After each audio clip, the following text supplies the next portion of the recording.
Bulls stay dandy, baby. The latest episode of Boruto Naruto Next Generations pulls another Dragon Ball Z out of its magic hat. What I mean by that is, when you always thought that there was going to be the final form of a character, they end up bringing out another. And this episode is certainly going to make a splash as the big battle between Naruto Sasuke and Isshiki Otsutsuki finally kicks off. Is it awesome? Hell fucking yes. But before we get into the review of today's episode, if you guys are liking my content, my videos, my reviews, maybe consider subscribing to the channel so you can check out more content just like that. Of course, if you are liking my videos, go ahead and obliterate the like button. It helps out these videos a lot, and of course, if you really want to help, outside of simply just watching my videos, consider joining my Patreon. You'd be helping to support the channel financially, not to mention first-time donators. I will review an anime series of your choice. But let's go ahead and jump into this episode right here, which was borderline classic. It was just a straight-up awesome fighting episode. Naruto, Sasuke, Boruto, and Isshiki Otsutsuki. This guy is freaking powerful. Arguably the most powerful villain that we've probably seen in the entire franchise. Considering that he was the superior of Kaguya, and she's a character that couldn't even be defeated, only sealed away. Yeah, this guy is someone you gotta look out for, and I never expected that from some dude who basically had Ant-Man powers, but yeah, he strutted his stuff in this episode and it kicked all sorts of major ass. Now, outside of the fighting, of course, we did have some exposition from Amato, the Exposition King, giving us some more information as to how this whole Ten Tails, Otsutsuki karma thing actually works. So we've already learned in the last couple of episodes that the Ten Tails are essentially the seedling for the Great Divine Tree. But what sort of fertilizer are you going to use? You're not going to use cow shit on this thing. You're actually going to use a living Otsutsuki member. That's why the Otsutsukis come to planets in pairs. One of them is going to be fed to the Ten Tails to cultivate the tree, and that's also why karma exists, so that they can implant someone with their karma, they feed themselves to the big gooey chakra monster, and then boom, they get reincarnated in another form, they eat the chakra fruit, they go to planets, and they continue the process. But here's the thing. Before all of this, Isshiki had no other Otsutsuki to actually feed to another creature, so he was going to have to do it himself and eventually reincarnate and take the fruit for himself. But now that he knows that there are other people like Boruto out there who've already been implanted with this, he wants to keep them alive. He essentially wants to use Boruto as the ultimate snack for the Ten Tails seedling, so that of course he can be sacrificed and he can take the fruit directly for himself. Now, this is a lot of big information that's dropped in this episode, and you're going to forget about it completely when we finally go to the big action scenes of this episode, which, damn it, were just stellar. It's not the best stuff that I've seen from the series, but there were certainly some really cool moments here, especially with the battles with Naruto and Isshiki. This was some really solid stuff. I loved the choreography, the extreme speed and power of the characters. They're getting a little Dragon Ball-ish in the way that they're fighting, especially the way Isshiki likes to fight, where he kicks people directly into the ground and mountains and skids them across the rocks, causing all sorts of damage. But I'll be damned if it isn't awesome and super impactful and just awesome and a great display of his powers. We already know that he has the ability to shrink things, and he can do that with even jutsu themselves. There's a great scene where Naruto tries to hit him with double Rasengans. He just shrinks that shit away. And he also has the ability to summon these massive black and red cubes, which basically he just uses to crush anyone who's unlucky to get underneath them.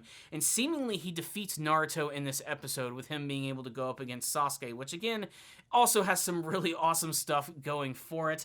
I love any time Sasuke fights, but I still feel he's not quite living up to the full potential of what we've seen him do before. Although there's a lot of crazy shit going on, and he ends up just getting absolutely annihilated and stabbed with multiple chakra rods. And that leaves Boruto alone, as both of his protectors have effectively been defeated. I mean, remember before when they fought against him, he wasn't even technically reincarnated yet. They're just going up against Jigen, and that was still an amazingly difficult fight. Here, Isshiki is on an entirely different level, and he doesn't even have the body of someone who's like perfect enough to contain all of his godlike chakra. So just imagine what this guy could do if he actually took over Kawaki's body. The dude is just a brick wall. You're not going to do anything against him. But Boruto still manages to try. In fact, there's one scene in this episode which I believe is original only to the anime. Correct me on that if I am incorrect in the comments, guys, but there's a scene where essentially Sasuke's been like stabbed with all of those black chakra rods and he's about to be crushed by one of these huge cubes, and Boruto comes in and he uses his like brand new green Rasengan to try and stop it from crushing him, and right at the last second Isshiki manages to stop this. This is a really cool scene, and again reminding us that Boruto was developing a brand new Rasengan, which again, I think a lot of this stuff is original to the anime, but it actually managed to amplify the scene and make it way more exciting than it was in the manga, in my opinion. And this is where we also get to learn that basically Isshiki can't kill Boruto, and Boruto knows this, knowing that he actually needs him in order to cultivate the tree, or at least make things a little more promising for him in this moment. And as this happens, basically Isshiki takes over and he starts to just absolutely pummel Boruto to death, breaking his arms, crushing his back, just bringing all sorts of pain down on this guy. It's a really disturbing scene to see Boruto actually be damaged this much and to be shrieking out in pain about it. It's one of the darkest scenes, actually, of the entire Boruto anime series.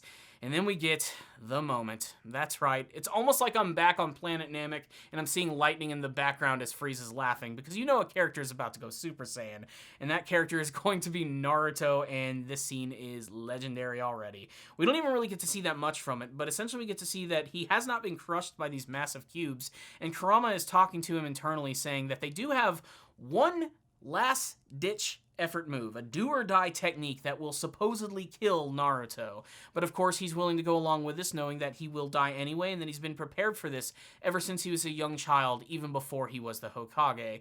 And we don't really get too much more explanation, but essentially Naruto goes through a transformation with Kurama, where he explodes out from this cube, outright destroying it, flying through the sky like a red comet of death, before arriving in front of Boruto and revealing his brand new form, which is a weird, perfect combination of both of these characters. A lot of Kurama's features are seen in his eyes, and I especially love the fact that Naruto's Hokage cape or cloak has actually been transformed into the nine tails of Kurama, taking on a more like ethereal form while the rest of his body is a little more human. While before they were sort of a perfect composite, now they're sort of like a weird combo of the two things, and I really do love that a lot. It's a really cool visual, and I cannot wait for the next episode, because you just know it's going to be well animated from the preview, and I'm honestly shocked they got to this stuff this quickly. I thought they were going to drag out this fight for at least like 3 to 4 episodes. They're getting right to it, guys. Next week is going to be insane. Hopefully it lives up to the hype, because it's always a big deal when Naruto goes through some sort of brand new transformation, and who'd have thought that he would have another one up his sleeve, and one which looked so damn awesome. What's the rundown on this episode of Boruto Naruto Next Generations? This was just anime junk food, and I loved it. I was biting into every single moment of it, and I loved it, man. I was savoring it. I loved all of the action scenes in this episode.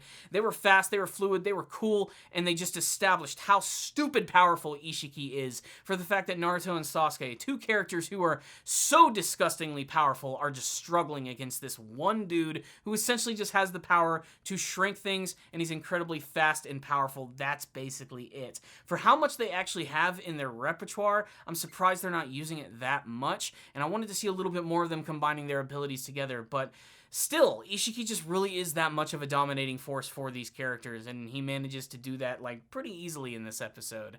It's all a build-up to seeing Naruto's brand new form, which will officially be revealed and given a name in the next episode. I'm not going to talk about it now for the sake of not spoiling things for anime-only watchers, but it's really awesome looking in this episode. It's something that when I saw it in the manga version, and in particular this entire battle, did not exactly blow me away in the manga. I liked it, but I didn't love it. Here I think it's just a lot more visually appealing. It could be because of the colors and the voice acting and the fact that the animation looks really cool, but seeing Naruto's like form at the end, that's not how I actually visioned it in my mind in terms of like the color or anything, and I really do overall like the look of it, especially that cloak with the 9 tails. That is just so fucking cool. You can only imagine that Sasuke is really freaked out at seeing this, knowing that, whoa, Naruto had this other crazy thing up his sleeve. Man, I'm glad I didn't mess with him.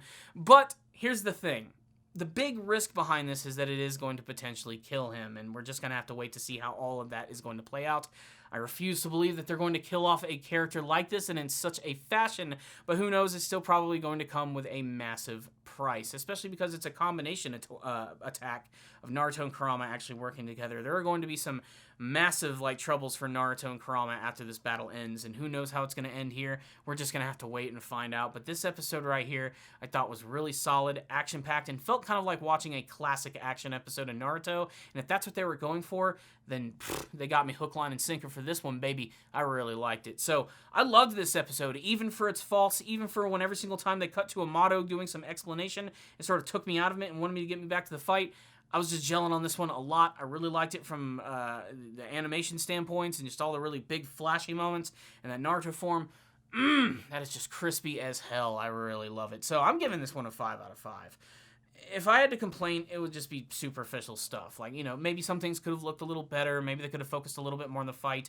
Maybe they could have added more stuff. But for what it was, as an old school fan of this franchise, this was pretty freaking awesome. But your thoughts may differ. You might not have loved this episode as much as I did. You might have liked it even more. Let's talk all about it in the comments section below, and of course, giving me your thoughts on what you're hoping to see from the next major episode of the series with Naruto's brand new form. Is he going to bring the heat? Is he going to be defeated? Will he die? How will this battle come to an end? What is the future of the Boruto anime series? Let's talk all about it. Comment section below. Thank you guys so much for watching this review. Take care of yourselves, and as I always like to say, stay down there, baby.